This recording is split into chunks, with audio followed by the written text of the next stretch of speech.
महर्षि दयानंद सरस्वती, वेदों की ओर लौटो का आह्वान। मूल शंकर से दयानंद तक का सफ़र। गुजरात के टंकारा नामक गांव में सन 1824 में एक ब्राह्मण परिवार में मूल शंकर का जन्म हुआ। उनका बचपन सुविधापूर्ण और धार्मिक वातावरण में बीता। उनके पिता शिव के अन्य भक्त थे। 12 वर्ष की आयु में महाशिवरात्रि के दिन मूल शंकर ने एक ऐसी घटना देखी जिसने उनके जीवन की दिशा हमेशा के लिए बदल दी। पिता के कहने पर मूल शंकर ने शिवरात्रि का व्रत रखा और रात भर मंदिर में जागने का निश्चय किया। रात के गहन अंधकार में जब सब सो रहे थे, उन्होंने देखा कि कुछ चूहे शिवलिंग पर चढ़कर प्रसाद खा रहे हैं।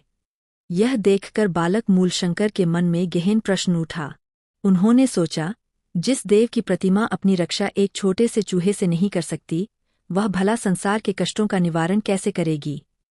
इस घटना ने उन्हें मूर्ति पूजा और प्रचलित रूढ़ियों पर प्रश्न उठाने के लिए प्रेरित किया। सत्य की खोज की उनकी यह प्यास उनकी प्रिय बहन और चाचा की असमय मृत्यु के दुख से और भी तीव्र हो गई।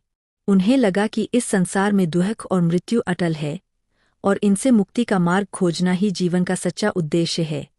सत्य की खोज में भ्रमण। 20 वर्ष की आयु में उन्होंने विवाह के बंधन को तोड़कर घर छोड़ दिया और एक सन्यासी का जीवन अपना लिया। लगभग 25 वर्षों तक उन्होंने पूरे भारतवर्ष की यात्रा की। इस दौरान वे अनेक संतों, योगियों और विद्वानों से मिले, उनसे ज्ञान प्राप्त किया और अपने संदेहों का समाधान चाहा। उनका नाम इस समय शुद्ध चैतन्य था और बाद में वे दयानंद सरस्वती के नाम से जाने गए। उनके भ्रमण का एकमात्र उद्देश्य उस परम सत्य को जानना था जो जीवन मरण के चक्र से